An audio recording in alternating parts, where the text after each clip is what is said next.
नमस्कार। यह है फलक की कहानियों का अद्भुत संसार। किस्सा कहानी। कहानियां जहां हम लिखते हैं कुछ एहसास और जिन्हें सुनकर आप उन कहानियों को बनाते हैं खास। आज मैं डॉक्टर सोनिल सिंह आपको अपनी ही लिखी एक कहानी सुना रही हूं जिसका शीर्षक है पतझड़ आने वाला है। वो उठकर जैसे ही अपने बिस्तर को ठीक करने लगी, अपने तकिए पर गिरे बालों को उठा उदास हो गई।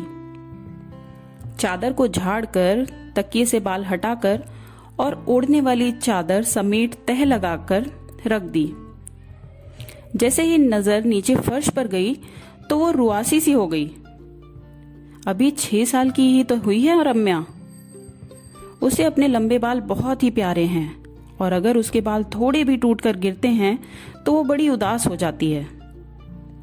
फर्श पर पड़े बालों को उठा उसका गुच्छा बना वो अपने कमरे से भागकर माँ के पास आई। माँ देखिए ये क्या हो रहा है। क्या हुआ रम्या, तुम अब तक तैयार नहीं हुई? स्कूल के लिए लेट हो जाओगी बेटा। माँ ये देखिए तो पहले। रम्या ने अपने टूटे बालों का गुच्छा माँ के सामने हाथ कर दिखाया और रुआसी सी होकर बोली, अरे बेटा कोई बात नहीं। और मैं टकली हो गई फिर? ऐसे कैसे? जैसे पेड़ हो जाते हैं। कैसे भला, समझाओ जरा अपनी माँ को। माँ जैसे पेड़ों के पत्ते पतझड़ में झड़कर गिर जाते हैं और पेड़ पूरा टकला हो जाता है, वैसे ही मेरे ये बाल गिरते रहे तो मैं भी टकली हो जाऊंगी ना। कल ही मैम ने बताया कि पतझड़ आता है और पेड़ पूरा टकला हो जाता है। अच्छा, तो क्या मैम ने ये भी बताया कि पेड़ हमेशा के लिए टकले हो जाते हैं? माँ ने अनजान बनकर पूछा। नहीं। तो फिर? उन पर फिर से पत्ते आ जाते हैं। मतलब पेड़ फिर हरे भरे हो जाते हैं? माँ ने टिफिन भरने की तरफ ध्यान दिया और फिर पूछ लिया। हाँ माँ। तो फिर क्यों डर रही है मेरी बच्ची?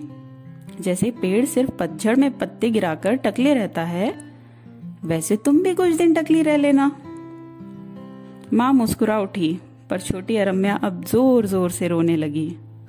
मुझे टकली नहीं होना है माँ, मैं टकली नहीं होंगी। अपनी नन्ही के आंखों में आंसू आए देख माँ ने रम्या को गोदी में उठाया और जाकर एक चेयर पर बैठाया। जानती हो रम्या, तुम्हारे जितने बाल टूटते हैं उतने ही बाल उगते भी हैं। सच में माँ, मैं टकली नहीं होंगी ना? रम्या ने अपने आंसू पोंछते हुए माँ को बड़ी बड़ी आंखों से घूर कर देखा। ना, बिल्कुल भी नहीं। तुमने तो देखा है ना माँ के भी कितने बाल गिरते हैं। माँ ने रम्या की आंखों में आंखें डालकर फिर पूछा। लेकिन माँ के सिर पर तो कभी भी पतझड़ नहीं आया।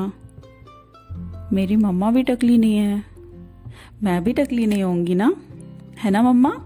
मैं टकली नहीं होंगी ना। ये मैं अभी तैयार होकर आई, वरना स्कूल के लिए लेट हो जाऊंगी। जैसे ही छोटी सी रम्या के दिमाग में ये बात आई कि उसकी माँ के भी बाल गिरते हैं लेकिन उसकी माँ टकली नहीं होती, वो खुशी से झूम उठी और उठकर तैयार होने अपने कमरे में भाग गई।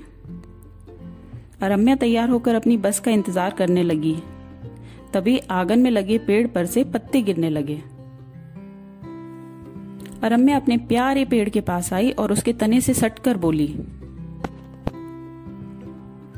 डरो नहीं, अभी पतझड़ आने वाला है, पर फिर बसंत आएगा, बारिश आएगी, तुम फिर पहले की तरह हरे भरे हो जाओगे।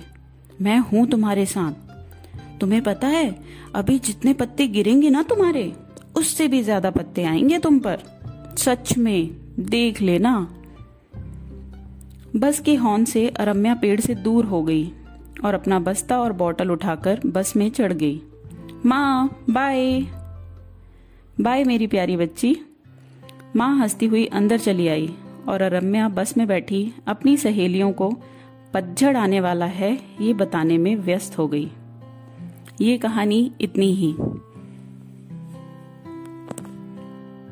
अगर आपको ये कहानी अच्छी लगी तो इसे लाइक करें, शेयर करें और चैनल किस्सा कहानी को सब्सक्राइब करें। धन्यवाद।